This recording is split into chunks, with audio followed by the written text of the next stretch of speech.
ಮಕ್ಕಳ ಪ್ರೀತಿಗೆ ಬೆಲೆ ಕಟ್ಟಲಾಗದು ಮರಿಯಪ್ಪ. ಮನೆಯೇ ಮೊದಲ ಪಾಠಶಾಲೆ, ತಾಯಿಯೇ ಮೊದಲ ಗುರುವಾದ್ರೂ ಮಗು ಬೆಳೆಯುತ್ತಾ ಬಂದಂದೆಲ್ಲ ಹೊರ ಪ್ರಪಂಚದ ಜ್ಞಾನ ಪರಿಚಯಿಸುವ ಜವಾಬ್ದಾರಿ ಗುರುವಿನ ಮೇಲಿರುತ್ತೆ. ಅತ್ಯಂತ ಶ್ರೇಷ್ಠ ವೃತ್ತಿಯಲ್ಲಿ, ಶಿಕ್ಷಕ ವೃತ್ತಿಯಲ್ಲಿ ಮಕ್ಕಳಿಂದ ಸಿಗುವ ಗೌರವ, ಪ್ರೀತಿ ಅದರ ಬೇರೆ ಯಾವ ವೃತ್ತಿಯಲ್ಲಿ ಸಿಗಲು ಸಾಧ್ಯವಿಲ್ಲ. ವಿದ್ಯಾರ್ಥಿಗಳ ಬದುಕಿನ ಮೌಲ್ಯ ರೂಪಿಸುವಲ್ಲಿ ಶಿಕ್ಷಕರ ಪಾತ್ರ ಮುಖ್ಯವಾಗಿರುತ್ತೆ ಎಂದು ನಿವೇದಿತ ಆಂಗ್ಲ ಮಾಧ್ಯಮ ಶಾಲೆಯ ಮುಖ್ಯ ಶಿಕ್ಷಕ ಮರಿಯಪ್ಪ ಹೇಳಿದ್ದಾರೆ. ಕಂಪ್ಲಿ ಪಟ್ಟಣ ನಿವೇದಿತ ಆಂಗ್ಲ ಮಾಧ್ಯಮ ಶಾಲೆಯಲ್ಲಿ ವಿದ್ಯಾರ್ಥಿಗಳ ವತಿಯಿಂದ ಡಾಕ್ಟರ್ ಸರ್ವಪಲ್ಲಿ ರಾಧಾಕೃಷ್ಣನ್ ಅವರ 136ನೇ ಜನ್ಮ ದಿನಾಚರಣೆ ಅಂಗವಾಗಿ ಗುರುವಾರ ಆಯೋಜನೆ ಮಾಡಲಾಗಿದ್ದ ಶಿಕ್ಷಕರ ದಿನಾಚರಣೆ ಕಾರ್ಯಕ್ರಮದ ಅಧ್ಯಕ್ಷತೆ ವಹಿಸಿ ಮಾತನಾಡಿದರು.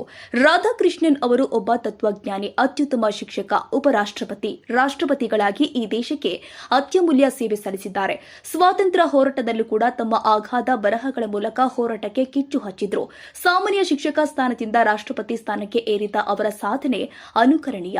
ಗುರು ಅಂದ್ರೆ ಬರೀ ವ್ಯಕ್ತಿಯಲ್ಲ, ಅದೊಂದು ಈ ಜಗತ್ತಿನಲ್ಲಿ ಅದ್ಭುತ ಶಕ್ತಿಯಾಗಿದೆ. ಶ್ರೇಷ್ಠ ಗುರು ಅಂದ್ರೆ ಬೇಡಿದವನು ಗುರುವಾಗಲಾರ. ಜ್ಞಾನ ಸಂಪತ್ತನ್ನ ಮಕ್ಕಳಿಗೆ ಹಂಚಿ ಮುಕ್ತಿ ಮಾರ್ಗಕ್ಕೆ ಕೊಂಡೊಯ್ಯುವ ನಿಜವಾದ ಗುರು ಎಂದರು. ನಂತರ ವಿದ್ಯಾರ್ಥಿಗಳು ಶಿಕ್ಷಕರಿಗೆ ವಿವಿಧ ರೀತಿಯ ಸ್ಪರ್ಧೆಗಳು ಆಯೋಜನೆ ಮಾಡಿದ್ರು. ವಿಜೇತ ಶಿಕ್ಷಕರಿಗೆ ಬಹುಮಾನ ವಿತರಿಸಲಾಗಿದೆ.